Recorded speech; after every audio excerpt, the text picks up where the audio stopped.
സന്നിധാനത്ത് മകരവിളക്കിനുള്ള ഒരുക്കങ്ങൾ പൂർണ്ണമാണ്. അവിടെ വിവിധയിടങ്ങളിൽ നിന്ന് ഞങ്ങളുടെ റിപ്പോർട്ടർമാർ ഒപ്പം ചേരും. ഒപ്പം മഹാകുംഭമേളയുടെ വാർത്തകളും നേരിട്ട് ഉമേഷിലേക്ക്. ഉമേഷ്, ശബരിമല സന്നിധാനത്ത് നിന്നൊരു വാർത്താ അവതരണം, ഒപ്പം അങ്ങ് പ്രയാഗ്രാജ് വരെയുള്ള വിശേഷങ്ങൾ പങ്കുവെക്കാൻ സാധിക്കുക. മഹാകുംഭമേള എന്നത് നേരത്തെ നന്ദഗോപൻ പറഞ്ഞ പോലെ 144 വർഷങ്ങൾക്ക് ശേഷം നടക്കുന്ന മഹാകുംഭം, 12 പൂർണ്ണ കുംഭമേളകൾക്ക് ശേഷം നടക്കുന്ന പൂർണ്ണകുംഭം, അങ്ങനെ ഒരുപാട് പ്രത്യേകത ഉള്ളൊരു സന്ധ്യയിലാണ് നമ്മൾ ഈ പ്രത്യേക വാർത്താ സായാഹ്നം ആസൂത്രണം ചെയ്ത് നടപ്പിലാക്കുന്നത്. അതുകൊണ്ട് അത് കേവലം ഒരു വാർത്താ റിപ്പോർട്ടിങ്ങിന് അപ്പുറത്തേക്ക് വലിയൊരു അനുഭവമായി മാറുകയാണ്. നമുക്കെന്തായാലും വളരെ വേഗം സന്നിധാനത്തേക്ക് എത്താം. കുറേ നേരമായി നമുക്കൊപ്പം അരുൺ കൊടുങ്ങൂർ കാത്തിരിക്കുകയാണ് സന്നിധാനത്ത് നിന്ന്. സന്നിധാനത്തെ കൊടിമരച്ചൂട്ടിൽ അരുൺ കൊടുങ്ങൂരുണ്ട്. അരുൺ കൊടുങ്ങൂരിലേക്ക് പോയാൽ അരുൺ, സന്നിധാനം അങ്ങനെ കാത്തിരിക്കുകയാണ്. പലവിധ ബുദ്ധിമുട്ടുകളുണ്ട്, പലവിധ പരിമിതികളുണ്ട്. തീർത്ഥാടകർക്ക് നേരിടാൻ കഴിയുന്നതിന് അപ്പുറമാണ് ഇവിടെ അനുഭവിക്കുന്ന പല കഷ്ടപ്പാടുകളും ബുദ്ധിമുട്ടുകളും ഒക്കെ. എന്നാൽ അതൊക്കെ തൃണവൽക്കരിച്ചുകൊണ്ട് അവർ കാത്തിരിക്കുന്നത് നാളത്തെ ഒരു മുഹൂർത്തത്തിനായാണ്. തിരുവാർണ പേടകം അങ്ങനെ ആനന്ദ നൃത്തം ചവിട്ടി വാദ്യമേളങ്ങൾ അകമ്പടിയോടുകൂടി സന്നിധാനത്തേക്ക് എത്തുന്ന ആ കാഴ്ച ഒന്ന് കാണണം. ഒപ്പം മാനത്ത് വട്ടമിട്ടു പറക്കുന്ന കൃഷ്ണപരതിനെ സാക്ഷിയാക്കി അങ്ങ് പൊന്നമ്പലമേട്ടിൽ തെളിയുന്ന ദിവ്യ ജ്യോതി ഒന്ന് കണ്ട്, വില്ലാളി വീരനായ മണികണ്ഠകുമാരനെ ഒന്ന് കണ്ട് മലയിറങ്ങാനെ കാത്തിരിക്കുകയാണ്. അവർക്ക് ബുദ്ധിമുട്ടുകളൊന്നും ഒരു പ്രശ്നമേ അല്ല.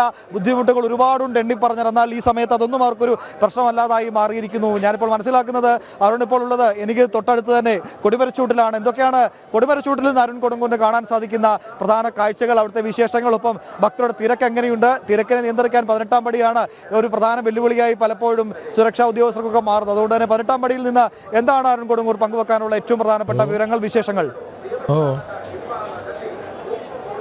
പക്ഷേ തീർച്ചയായും ഭഗവാനും ഭക്തനും ഒന്നാകുന്ന ആ തിരുസന്നിധിയിൽ ഈ ഒരു നിമിഷം നിൽക്കുക എന്നത് ഏറ്റവും പവിത്രമാണ്, ഏറ്റവും പുണ്യമാണ്, ഏറ്റവും പരിപാവനമാണ്. അങ്ങനെ വാക്കുകൾ കൊണ്ട് വിശേഷിക്കുന്നതിനപ്പുറത്തേക്കുള്ള ആ ഒരു ആത്മീയ അനുഭൂതി, അത് ഈ ദിവസങ്ങളിൽ ഇവിടെ നിന്നാൽ മാത്രമേ നമുക്ക് മനസ്സിലാകൂ എന്നുള്ള കാര്യത്തിൽ യാതൊരു തരത്തിലുള്ള സംശയവുമില്ല. നമ്മൾ വരുന്ന വഴിയിലൊക്കെ തന്നെ കണ്ടതാണ്. പർണശാലകൾ കെട്ടി എങ്ങും ശബരീശ മന്ത്രങ്ങൾ മുഴക്കിക്കൊണ്ട് 10,000-കണക്കിന് തീർത്ഥാടകരാണ് ഈ സന്നിധാനത്തെ വിവിധ ഇടങ്ങളിലേക്ക്, അത് കാട്ടാനകളുള്ള ആ കരിമ്പുലികളുള്ള ആ ഇടങ്ങളിലെല്ലാം തന്നെ ഭക്തർ ഒരേ ഒരു ലക്ഷ്യത്തോടെ അങ്ങ് പൊന്നമ്പലമേട്ടിൽ നാളെ ഈ സമയത്ത് ദീപാരാധനയ്ക്ക് ശേഷം തിരുവാഭരണം ചാർത്തിയ വില്ലാളി വീരനായ വീരമണികണ്ഠനായ പന്തള രാജകുമാരനായ മണികണ്ഠകുമാരനായ ശബരീശ സ്വാമിയെ കാണുവാനുള്ള ആ ഒരു കാത്തിരിപ്പ്, അതിനുശേഷം അങ്ങ് പൊന്നമ്പലമേട്ടിൽ തെളിയുന്ന ആ മകരജ്യോതി മകരവിളക്കൊന്ന് കാണുവാനുള്ള ആ ഒരു കാത്തിരിപ്പിൽ തന്നെയാണ് ഭക്തജന സഹസ്രങ്ങളൊക്കെ തന്നെയുള്ളത്.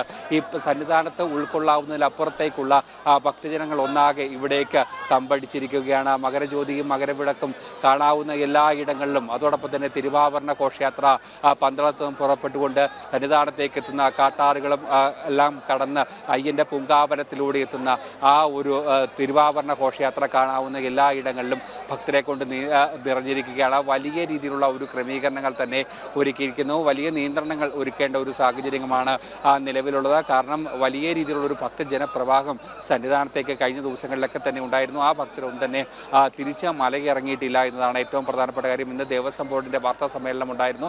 എല്ലാ ക്രമീകരണങ്ങളും പൂർത്തിയായിരിക്കുകയാണ്. കഴിഞ്ഞ വർഷത്തേതിലും തിരക്ക് ഇത്തവണ കൂടുമെന്നുള്ള ഒരു കണക്ക് കൂട്ടലാണ് അവർ പങ്കുവെക്കുന്നത്. 2 ലക്ഷത്തിലധികം തീർത്ഥാടകരാണ് ഈ ഒരു ദിവസം മാത്രം സന്നിധാനത്ത് ഉണ്ടാകുക എന്നാണ് നമ്മൾ മനസ്സിലാക്കുന്നത്. അതിനനുസരിച്ചുള്ള ക്രമീകരണങ്ങൾ വിവിധ കേന്ദ്ര സേനകൾ, അതോടൊപ്പം തന്നെ സംസ്ഥാന പോലീസിൻ്റെ ഒരു വലിയ സന്നാഹങ്ങളെല്ലാം തന്നെ തയ്യാറാക്കിക്കൊണ്ട് സുരക്ഷാ ക്രമീകരണങ്ങളെല്ലാം തന്നെ അത് അവസാനഘട്ട നിരീക്ഷണത്തിലേക്ക് പോകുന്നു. അതോടൊപ്പം തന്നെ സൗജന്യ അന്നദാനം ഒരുക്കി ദേവസ്വം ബോർഡൊക്കെ തന്നെ പോകുന്നു. നമുക്ക് നേരത്തെ സൂചിപ്പിച്ചതുപോലെ തന്നെ ഒരുപാട് ബുദ്ധിമുട്ടുകൾ, പകലത്തെ കൊടും ചൂട്, രാത്രിയിലത്തെ സഹിക്കാൻ കഴിയാത്ത ആ തണുപ്പ് എല്ലാം അനുഭവിച്ചുകൊണ്ട് ഒരേ ഒരു ലക്ഷ്യത്തോടെ മനസ്സിൽ കാത്തിരിക്കുന്ന ആ ഒരു നിമിഷത്തേക്ക് പ്രാർത്ഥനയോടെ ജീവിതം ധന്യമാക്കുന്ന ഒരു ആയുസ്സിൽ ഒരു തവണയെങ്കിലും ഈ ഒരു മുഹൂർത്തത്തിൽ, ഈ ഒരു സമയത്ത് സന്നിധാനത്തേക്ക് എത്തേണ്ട ആ ഒരു മഹനീയമായ ഒരു സമയത്തേക്ക് എല്ലാവരും കാത്തിരിക്കുകയാണ്. ദൂരങ്ങൾ താണ്ടി, സംസ്ഥാനങ്ങൾ താണ്ടി, കിലോമീറ്ററുകൾ താണ്ടി സന്നിധാനത്തേക്ക് ശരണമന്ത്രങ്ങളോടെ വ്രതശുദ്ധിയോടെ എത്തിയവരാണ് ഇവരെല്ലാം തന്നെ. അത് ഒരു തരത്തിലുള്ള പരിഭവങ്ങളുമില്ലാതെ എല്ലായിടങ്ങളിലും മകരജ്യോതിയും മകരവിളക്കും കാണാവുന്ന എല്ലായിടങ്ങളിലും ഭക്തരെല്ലാം തന്നെ തമ്പടിച്ചിരിക്കുകയാണ്. ആ ഒരു പുണ്യ നിമിഷത്തിനായി ഏതാണ്ട് ഒരു ദിവസത്തിനപ്പുറത്തേക്ക് നാളെ ഈ ഒരു സമയമാകുമ്പോൾ നമ്മൾ നിൽക്കുന്ന ഈ പ്രദേശം ഒന്നാകെ ഭക്തരെ കൊണ്ട് കൊണ്ട് നിമിടമാകും. അതോടൊപ്പം തന്നെ സന്നിധാനം ഒന്നാകെ നിയന്ത്രിക്കുന്നതിനപ്പുറത്തേക്കുള്ള ഒരു വലിയ തിരക്കിലേക്ക് നീങ്ങും. അതുകൊണ്ട് തന്നെ അനിഷ്ട സംഭവങ്ങളൊക്കെ തന്നെ ഒഴിവാക്കാനായി വലിയ രീതിയിലുള്ള ഒരു ക്രമീകരണങ്ങൾ കേന്ദ്ര സേനകളുടെ ഭാഗത്തുനിന്നും ഒരുക്കുന്നു, സംസ്ഥാന പോലീസിന്റെ ഭാഗത്തുനിന്നും ഒരുക്കുന്നു. എന്തായാലും എല്ലാവിധ ഒരുക്കങ്ങളും പൂർത്തിയായി. ശബരീശ സന്നിധി അങ്ങനെ ശരണമന്ത്രമുഖരിതമായി ഭക്തിയുടെ പാരമ്യത്തിൽ അലങ്കാരങ്ങളൊക്കെ തന്നെ നടന്നുകൊണ്ട് ആ ഒരു പുണ്യ നിമിഷത്തിനായി ഭഗവാനെ കാണുവാനായി, തിരുവാഭരണ വിഭൂഷിതനായ ഭഗവാനെ കാണുവാനായി, ശാസ്താവിൽ നിന്നും പന്തള രാജകുമാരനായ വില്ലാളി വീരനായ വീരമണികണ്ഠനായ ആ ഭഗവാനെ കാണുവാനുള്ള ആ ഒരു കാത്തിരിപ്പിലാണ്. തിരുവാഭരണ പേടകങ്ങളുടെ വരുന്ന വഴിയിലൊക്കെ തന്നെയുള്ള ആ ഭക്തജന പ്രവാഹം നമുക്ക് കാണാവുന്നതാണ്. അങ്ങനെ ശരണമന്ത്രമുഖരിതമായുള്ള ആ ഒരു യാത്ര സന്നിധാനത്തേക്ക് നാളെ വൈകിട്ടോടെയാണ് 5:30 സന്നിധാനത്തിന്റെ കവാടമായ ശരംകുത്തിയിലേക്ക് എത്തുക. അവിടെ നിന്നും ദേവസ്വം ബോർഡ് ഔദ്യോഗികമായ സ്വീകരണം നൽകും. ഇതിനുശേഷമായിരിക്കും സന്നിധാനത്തേക്ക് ആനന്ദ നൃത്തം ആടിക്കൊണ്ട് തിരുവാഭരണ പേടക സംഘം സന്നിധാനത്തേക്ക് എത്തുക. 18-ാം പടി കയറി ഇവിടെയാണ് ദേവസ്വം ബോർഡ് അധികൃതരും സ്വീകരണം ഔദ്യോഗികമായി നൽകുക. മന്ത്രിമാരടക്കമുള്ള ആളുകൾ ഈ സ്വീകരണത്തിനായി ഇവിടേക്ക് എത്തുകയും ചെയ്യും. ഇതിനുശേഷം നേരെ സോപാനത്തേക്കാണ്. അതിനുശേഷമാണ് ഏറ്റവും പ്രധാനപ്പെട്ട ശബരിമലയുടെ ഒരു വർഷത്തെ ചടങ്ങുകളിൽ ഏറ്റവും സുപ്രധാനമായ, ഏറ്റവും പവിത്രമായ, ഏറ്റവും പരിപാവനമായ ആ ഒരു ചടങ്ങ് നടക്കുക. തിരുവാഭരണം ചാർത്തിക്കൊണ്ടുള്ള ആ ഒരു ദിവാര ാണ് ഏറ്റവും പ്രധാനമായി ഭക്തർ കാണാൻ ആഗ്രഹിക്കുന്നത്.